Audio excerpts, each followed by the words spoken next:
all right, we've got a golfer in need. We've got somebody with the hosel rockets, the Sherman tanks, whatever you want to call it, but they're hitting the hosel, and we got to help this guy out. So how are we going to identify the things that he needs to accomplish to eliminate these shanks? So I'm going to roll through his golf swing a little bit. I'm going to identify the things that are causing the shanks, and then a couple drills that we can do to eliminate them.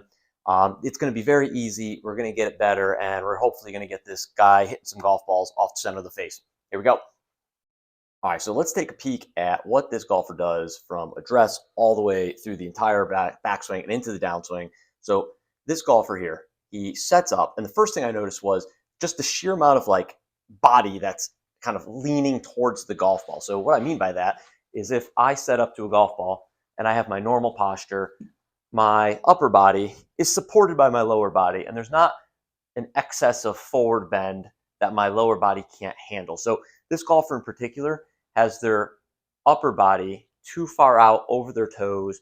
It actually looks like they're almost leaning into the golf ball initially, and this is just setting them up to just be unsuccessful at hitting the ball and more successful at hitting the hosel. So the first thing I would say is take your stance a little bit, just stand up nice and tall, put a little bit of bend in your leg, and then as you bend over, make sure you stick your posterior out a little bit.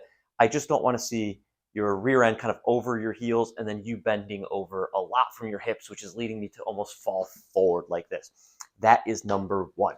The next thing is even at the at address here, it appears that your weight distribution is just way more out on your toes than it needs to be. So I would say number one, when you do get set up, feel like the entire sole of your shoe is just kind of compressed into the mat, and then make sure you have your proper setup where your arms are dangling off your shoulders, and your rear end's not too under you, and your upper body's not too far forward.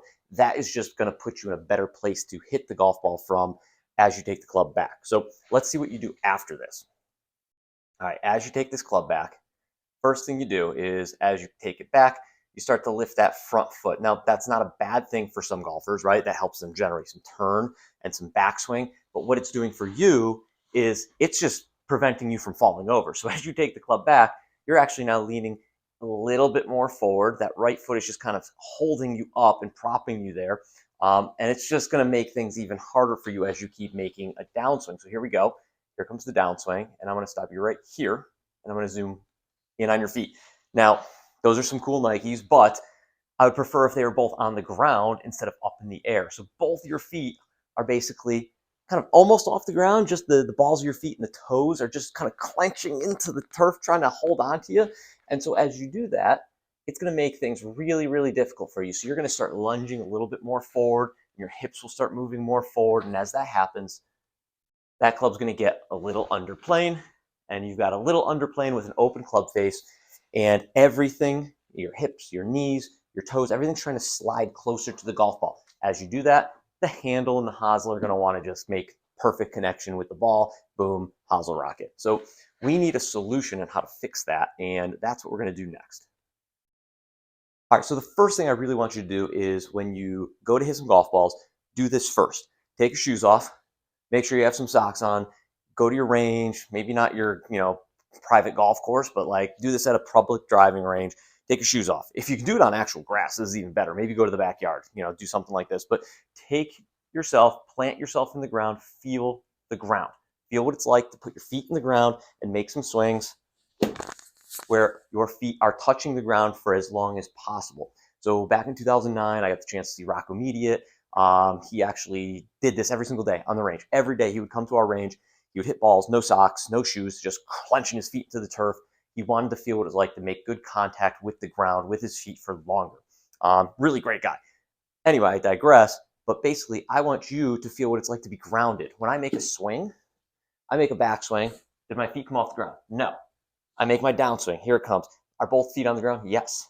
Impact. On the ground? Yes. Post impact. Oh, just slowly getting that trail foot off the ground.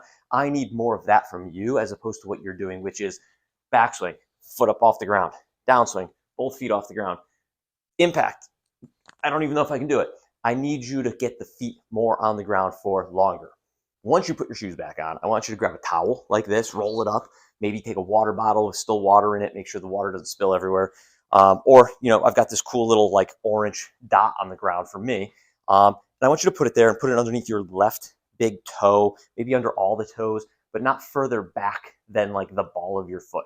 So when you go to set up, you're going to start making some practice backswings, and you're going to start to, at the top of your backswing, feel what it's like to have more like pressure into the front left heel as opposed to out on the ball of your foot here. It's not, you're not going to want to like lean over it. I want you to pretend as you're making backswings, you're pushing even harder into the heel of your foot. What you're going to notice is it's going to help you keep your inclination for longer. It's going to put a little different pressure and force into your trail foot. And then when you go to hit a golf ball, make a couple swings where you just kind of stop just after impact, and your feet are on the ground for a little bit longer. So if you can maintain that, and it looks a little bit like I'm stuck in concrete, it's the exact opposite of what you're doing. I'd rather you feel this first and then figure out how to start moving your feet as opposed to just immediately kind of taking your knees, sliding them forward, kind of tripping over this orange dot. So again, the point of this is get a backswing, feel some pressure into that lead heel, and then push on it even harder. If you want to hit the ball far, it's going to help you if your feet are on the ground, specifically the left one, for longer.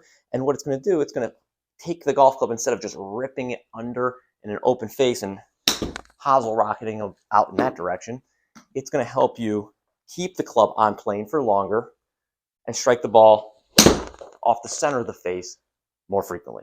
Hopefully that makes some sense.